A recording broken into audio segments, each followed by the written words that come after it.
Bonjour, et bienvenue, la Crowwall. Yeah. Chateau Rouge, or whatever it's called.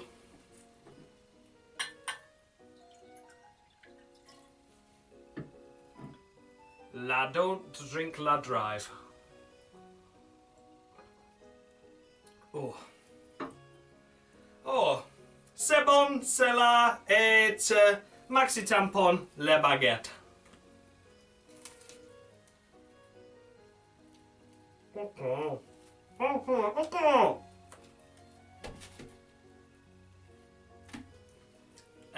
Less Dale.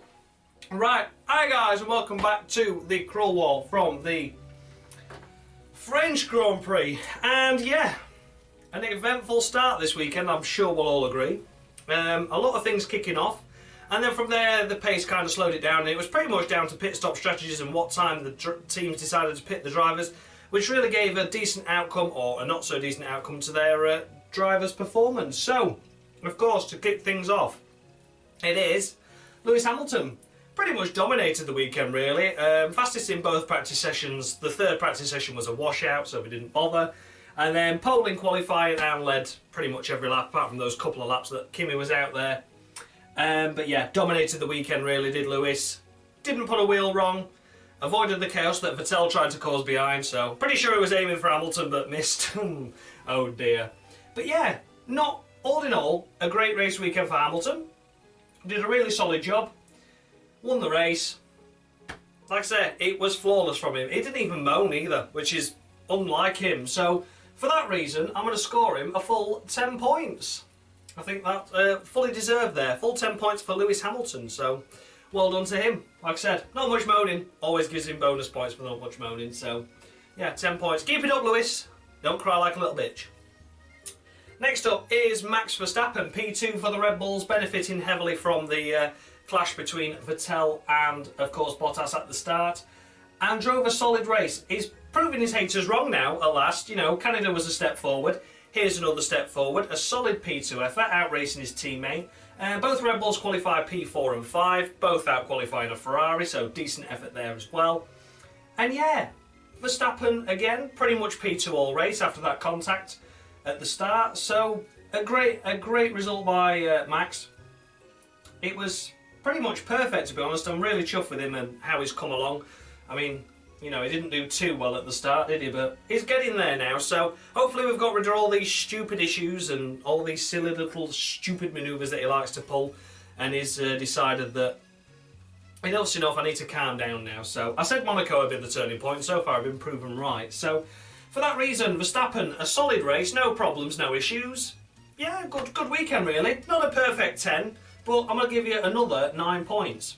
Another 9 points. You delivered really well there. We're sharing fastest lap with Raikkonen and Hamilton as well throughout that race, so fair play to you. Good effort by Max. I wasn't expecting Red Bull on the podium this weekend, but, you know, funnier things have happened. Next up is, of course, Kimi Raikkonen bagging the final podium in the latter stages, getting past Ricciardo, who was struggling with debris stuck in his front wing, of course hindering him. But Raikkonen, disappointing in qualifying, made loads of mistakes and didn't really string a lap together in Q3 to end up in 6th. And in the race, a solid job. Again, avoided the chaos at the start and just drove perfectly really, picked his way through the field. He initially lost places off the start as a result of the contact, but didn't make contact himself. He slipped down to about 7th, I think it was at one point, behind Magnussen, Sainz, quite a few drivers, even behind Leclerc as well. But yeah, and then he picked his way through and did a solid effort, stayed out for quite a while, led a couple of laps, pitted, came back out in 4th, well initially 5th, but Vettel stopped again, so back into 4th, and then just picked his way through Ricciardo after he had his issues. But a great recovery for Raikkonen, but a bad weekend for Ferrari. Raikkonen shouldn't have really been down in 6th to start with, but, you know, credit where credit's due, he's got another podium. It's 25 podiums now that he's had without a win, and that's a new record, I believe, from what I've heard. So not a great record to have, but at least he's scoring podiums. I hope the win can still come this season, and I hope he continues to have drives like he does. You know, we'll wait and see. But Raikkonen, a better weekend this weekend. Poor qualifying. I was expecting him to finish around 6th and 7th anyway. and then he delivered a podium, so a solid result. So for that reason, I'm going to award Kimi Räikkönen, I'm going to award him 7 points. I'm going to be a little bit harsh. That qualifying performance was poor, but he recovered and made up for it in the race. Next up in P4 was, of course, Daniel Ricciardo. Did a brilliant job to maintain P3 for pretty much the entire race, slicing his way through the field and at the start and avoiding all the chaoses again.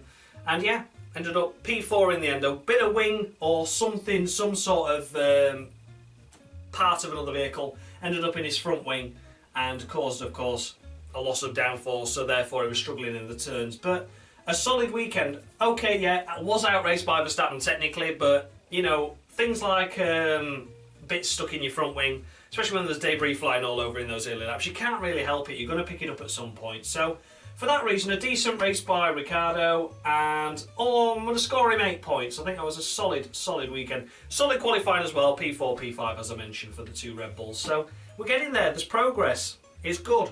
I'm liking the battles. Good stuff. Next up in P5 was, of course, Sebastian Vettel. Yeah, qualified P3, which I think was the best that the Ferrari could have done. The Mercedes did look unstoppable, really. He did make a slight mistake on his fast lap, though, but I don't think it cost him the positions. I just think it cost him a bit of time. But all in all, not a bad race by Vettel to recover, but he shouldn't have made that incident at the start. He shouldn't have been there. He made a brilliant start initially, got boxed in by the 2 Mercedes, Hamilton in front and Bottas on the outside. And then, yeah, he just sort of, I think basically he got caught in the dirty air of Hamilton ahead, locked his brake up a bit too ambitiously and just hit the side of Bottas, which wasn't ideal. Wasn't ideal at all. Of course, damaged Bottas more than it damaged Vettel's race. Only a 5-second penalty to be added on to a pit stop time as well for Vettel, or to take it at the end of the race. But yeah, I mean, come on. It was a silly mistake. A silly mistake. A driver like him shouldn't be making mistakes like that. We know it happens from time to time, but yeah. I wasn't impressed, let's say that. So for that reason, I'm only scoring Vettel 2 points. I think he deserves some credit for qualifying, but you're going to ruin it in the race. I know people are going to say, yeah, but what a recovery drive he had. But this is my issue. There shouldn't having be recovery drives. There shouldn't be having recovery drives. They should be up there and staying up there. This is the issue. I don't care how well he drove after that point. That point shouldn't have happened. So that's why it's the cruel wall. Okay, get it now? Good. Next up is, of course, Kevin Magnussen. What a race by K-Mag. Benefited, of course, from the start line incident and drove a solid race. Was in the top 10 all race long and was battling around P5, P6 and ended up P6. And that's not to be sniffed at. Haas were looking strong this weekend. And again, it was only K-Mag that delivered that strong result. P6 for them, best of the B teams as I like to call them. And of course finishing ahead of Bottas that had damage as a result of the incident, but did finish. But K-Mag, solid race, and more points on the board for Haas. That's another 8 points, so that helps them with their catching up of McLaren, certainly. And of course, pulling away from the likes of Force India, Toro Rosso, Sauber, below them. So, good stuff. So for that reason, Kevin Magnussen, I'm going to award you a full 10 points. I think that deserves a perfect 10 because it was a strong qualifying. Okay, yeah, you got out-qualified by Leclerc, but to bring it home in 6th in a race that a Haas would normally get involved in, let's be honest, a lot of contact at the start. There's normally a Haas involved, but this time there wasn't, and it was good to see. So 10 points for K-Mag. Look forward to the bitching and moaning in the comments for that one. How can you score him same as Hamilton? Get over yourselves. Next up is Valtteri Bottas, as we mentioned, with that damage. Did try and make an effort to get past Magnussen at the end, but yeah, he got a rear puncture but got floor damage as well, so you couldn't really expect too much from him. An innocent victim in the incident, I believe, personally, between himself and Vettel. And yeah, to recover to 7th, 6 points, it's okay, but I think his championship is looking bleak now. Yeah, I know we're only 8 races in, but Bottas has been really unfortunate. We of course had the Baku puncture, which wasn't his fault. We've had this incident now that's cost him a lot of points. He made a mistake in Australia, only finished about 8th. So yeah, it wasn't a great result for Bottas this weekend. Did have hoped for a lot more, especially with the dominance and the pace of that Mercedes. But a solid recovery drive, decent qualifying, less than a 10th off your teammate. So for that reason, it's going to be 8 points. 8 points for Bottas. I think it was a solid drive. He can get sympathy points. That's how it works. Next up is Carlos Sainz. P8 in the end, which is a decent result for the Renault team. And yeah, looked strong at the start. Managed to get the way up to P3, which was unheard of. And then just sort of slipped down the order as the quicker cars came through. And that was pretty much it, to be honest. They just sort of lost pace, dwindled down the order. The DRS got the better of them in quite a few sectors, and they finished 8th. So yeah, a solid 4 points for Sainz, of course. And with Nico Hülkenberg finishing 9th, that of course means 6 points more for the Renault team. Which is good to say that Hülkenberg didn't get through into Q3. But Sainz finishing 7th and having the incident up ahead in the race, of course. I personally believe that Renault were after more, and I think that they certainly expected more with him running 3rd for quite a number of laps. But it wasn't to be. So Sainz, a decent effort, behind Magnussen, of course, which is a rival of yours to say. And yeah, decent effort. So I'm going to score him 8 points. I think that was a solid effort. Next up, Nico Hülkenberg, P9 as mentioned, qualified P12, so lost, gained 3 places I should say, off the start. And yeah, sort of did a decent enough race, wasn't the most outstanding we've seen. But he scored a couple more points for Renault, and this is what we mean about Mr. Consistency with Hülkenberg. Yeah, he made a mistake at Baku, but apart from that, he's been really good. So, Hülkenberg, I'm going to award him 6 points. Maybe a bit cruel, but 6 points I think is fair this weekend. He did score points, of course, but a poor qualifying and never really saw what he was capable of in the race, really. But there we go. I think it was a decent effort, but wasn't anything to shout about. Grabbing the final point was Charles Leclerc, finishing in P10 now. P8 for him in qualifying as well. A lot of people have been saying 10 points for Leclerc at Canada was unjust and too much. I don't know how, personally speaking. I don't know how, because that Sauber has been a car that has been well off the pace for a number of years now. They've come back with a Ferrari engine in the back of it, a current Ferrari engine of course, and they're doing well. But it's Leclerc that's delivering the results. It's Leclerc that's now got the car through into Q5 5 times, and of course into Q3 for the first time in quite a long time for Sauber. And yeah, he's doing wonders for that team. The point, in theory, of course it's relevant and it helps the team massively, but it's just the way that, you know, Leclerc's approach to everything is. He's chilled out about it, he gets on with it. If he makes a mistake, he admits it. We need more of this in Formula 1. We don't need bitching and crying and moaning when you've got a driver like him that's scoring decent results, praising the teams for their efforts, praising himself, of course, for when he does well, but also noting when he's made a mistake, you know. But he never pulls the team down if a team make a mistake. So, Charles, I think you've done a solid job again this weekend. P8. You know, that is a stunning effort. Out-qualifying both Haas's, both Force Indias, a Renault. It's crazy. It's crazy. Both McLaren's out in Q1 as well. So, I don't understand why people said that 10 points is unjust and it's too much. Because for me, it's perfectly reasonable. And he's going to get another full 10 points again. Because he did, yet again, another solid job. Missing out on the points, P11, Romain Grosjean. Oh dear, Romain. Crashed in Q3 after getting through on his first flying lap. He binned it. Oh, missed out on a point by a few seconds, mainly due to the 5 seconds penalty he had for ploughing into the side of Ocon at the start. Took him 30 odd laps to work that one out, which I thought was a bit piss poor by the stewards there, but they had to give Grosjean something, didn't they? I personally believe that no points this weekend and Magnussen finishing 6th has really got his driving doubts for next season. But I still want him to deliver, and I still want him to get this season off to scoring some points. I was kind of hoping his own Grand Prix at least he'd score some points, but it just wasn't to be. So maybe next time out we'll get some, who knows, but for now I'm not. It was a poor race. It was a poor race. You know, qualified 10th, finished P11. There was the chaos ahead of you which you could have potentially benefited from and you didn't. So for that reason it's going to be just 3 points for Grosjean. Just 3 points, I'm not interested.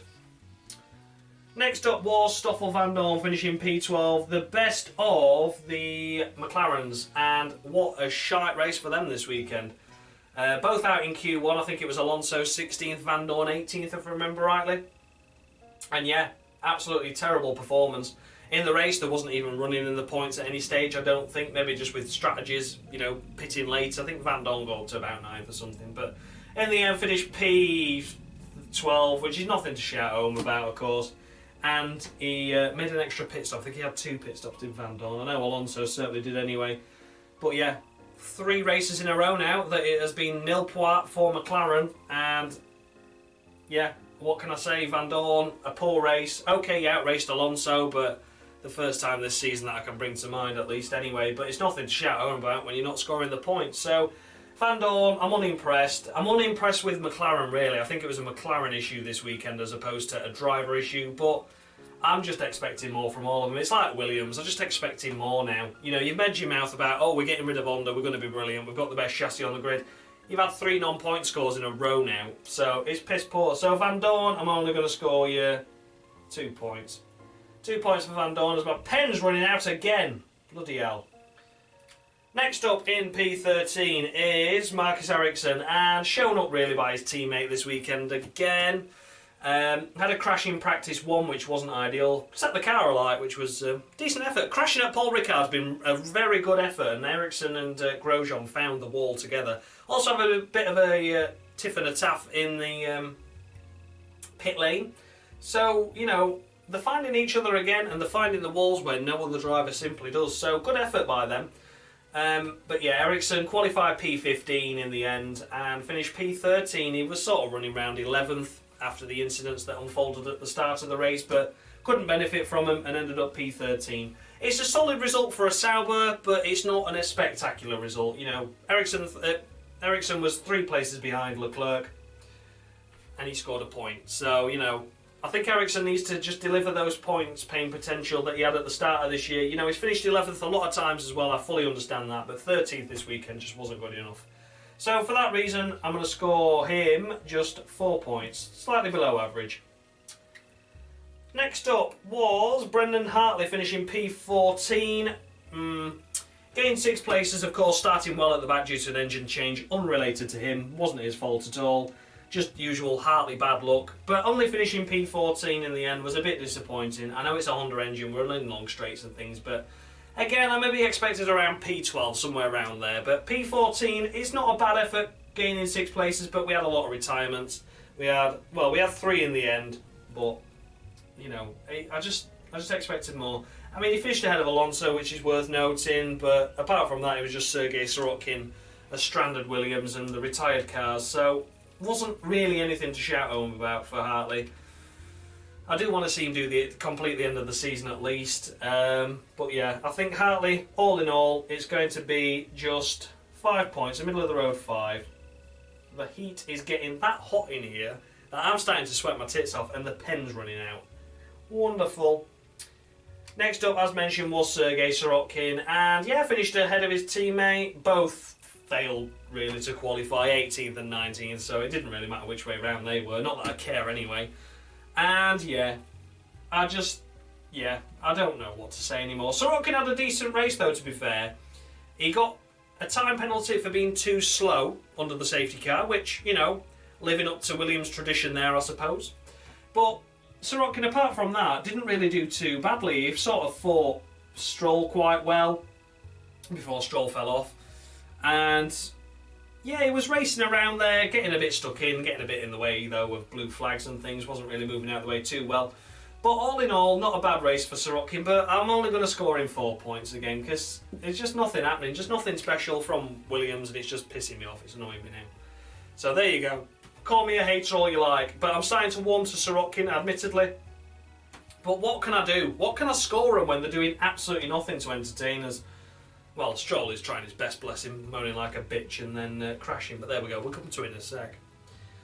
And of course we had Fernando Alonso, the last of the finishers officially, although he did park it in the pits towards the end, and yeah, that was just one of those things for Alonso. Summed up a bad weekend, out in Q1, played no real part in it. His teammate pissed past him, and he ended up making a pit stop with about 4 laps to go and ended up at the back, so he was going to be at the back anyway, and he was even more at the back now. So Alonso, I don't really want to go too much into it because it was a McLaren issue. He's certainly come back to earth with a bang after his Le Mans win, of course.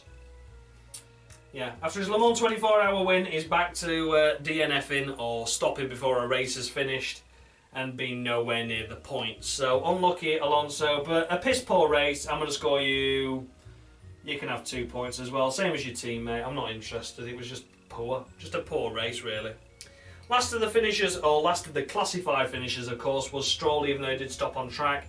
And a tyre failure caused by a delamination due to a lock-up. So where have we seen that before? I'm pretty sure if you go back to the first episode of the first ever series of the Crawl Wall, you will find that I said the same thing. It locks up the wheels like a bell end, locks up the tyres, causes problems for himself, has to pit because of flat spots, and he's still doing it now, and he's 1.5 seasons gone. So he's not learned. His is annoying. He annoyed me in practice as well. The bit where he said, "Guys, just give me more freaking information." So they said, "Yeah, we think the rear tyres are overheated." And then he replied, "No, they're not. They're not overheated." It's like, well, what information do you want then, you absolute So Sorokin outperformed you as well, finished ahead of you in the end, and was battling ahead of you as well, so he'd have probably got past you anyway. But Stroll, I don't give a it's... Oh, and to the person that says minus 6,000 Strolls out of it, that's not very fair. If he has a good race, I can add those points back on again, but I just know he's not going to do very well, so minus 1,000 this time. I think that's fair enough. Minus 1,000 points. I need to get a new other pen. It's doing my head in. Anyway, so we come up to the retirements now, and it's Sergio Perez with a suspected engine problem. So not ideal for Force India, a terrible weekend, a double DNF. I'm thinking, and don't quote me on this, but I think the last double DNF there was Malaysia 2013, where they had the wheel nut failure. I might be wrong, but either way, it's been a long, long while that they haven't had two cars bring it home to the finish. So it's been a disappointing season for Force India. I thought they were getting their act together, scoring a couple of points here and there. I knew the podium at Baku was a fluke, but Perez just not with it this weekend either. I mean, he slipped down to 12th anyway before his retirement, so points weren't going to be possible, I don't think, anyway. But it's just nice to see one take the flag, but they didn't. So disappointing for a Force India fan like myself, but you know, this is racing. We have to live with it sometimes. Teams have to take a step back to go a step forward. I mean, look at Sauber now. They had a few years at the back. They're coming back through now. So, hope this is the case with Force India. Just a couple of slump races, but back to it again. So, Perez can't really score you based on your overall result. It was a poor performance. Qualified in 11th, I think it was, or was he 13th? I can't remember which way round. So, average enough, but I'm just going to score you middle of the road, 5 points again, because what else can I do? And of course we have Pierre Gasly that ploughed into the side of his fellow French compatriot, which was Esteban Ocon, taking them both out on the spot. Gasly managed to drag himself a bit further across lap 1, so that's why he's classified ahead. But Gasly, I think, was pretty much solely to blame for the incident. Ocon, I wouldn't have suspected. He was closing the line anyway, but if you look at the replays, Gasly was already sliding the rears out. He was already out of control by the time there was contact, so I'm blaming Gasly. A bit of a silly one, really. A bit too hot-headed. It's your own Grand Prix. I know you want to do well, but you've taken yourself out and you've taken a fellow French out as well, French driver, so not ideal. And yeah, rare mistake by Gasly, though, admittedly, but a costly error. A costly error. So for that reason, Gasly, I'm going to award you just 2 points. 2 points for Gasly. And of course Ocon, middle of the road. He qualified either 11th or 13th. I did check, I forgot which way around they were. I think he was 11th, come to think of it. I think he just missed out. But either way, solid enough qualifying, not getting into Q3. And then of course, rounding out the race rather early. Got punted off, was probably out anyway. Got hit by Grosjean as well, it's worth noting at the start. So he probably retired for as a result of that anyway. But Ocon, I'm going to score you a middle of the road 5 as well. There's not really much I can do. As my pen is running out, there we go, it'll make a 5. I'll sort this out for next weekend. The pens, I think it's just the temperature, but there we go. So, that was the crawl wall, of course. It's time for me to go get Jolyon Palmer now. So, 1 second, I'll go get him. Jolyon! It's that time again, Jolyon. Beckon yourself. Here he comes, it's Jolyon Palmer for Palmer of the Week. Bonjour, Jolyon.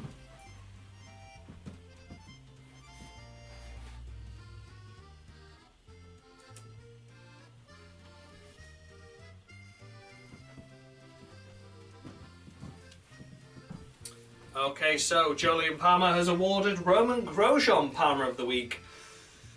I can understand why, really. It wasn't the best, was it? But, you know,